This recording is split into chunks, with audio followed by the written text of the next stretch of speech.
მოკლედ მთელი საქართველო ფეხსად დგას ნინო ის ძაღლები რო წაიყვანდა ქუთაისში როგორც ჩაიარა ექიმთან ვიზით.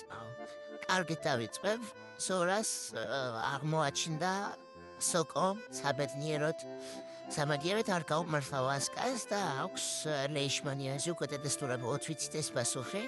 Este ყველაზე ვერაგი დაავადება, რომელიც ცხოვრებაში ხდება. ამისთვის დაგჭირდა გაგვეკეთებინა სისხლის ზოგადი და ბიოქიმიური ანალიზები, უზარმაზარი თანხები გადავიხადეთ ყველაფერში. და ჯილდოც მივიღეთ ის, რომ კიდევ ერთი ძაღლის გადარჩენა შევძელით, ეს პატარაც უცვლით, ასე პროშკასავით მივიჩინე გულზე, იმიტომ რომ უკან ვასკას გარდა კიდევ კატები ყავდა, რომლებიც ასევე გავასტერილეთ. ახლა ეს ქალბატონი გავამაზდება, გაგოხტავდება და შემდეგ დაუჩუქდება აუცილებლად საგვარეულო ნუსხის მქონე თავადი შულზე უჯიშოს ვერ მოკადრებ. ვასკასთან დაკავშირებით, რადგან ლეიშმანიაზი ერთვის ყველაზე რთული დაავადება, როგორც თქვი, მინდა რჩევა თქვენ როგორ მოექცეოდით ჩემს ადგილას.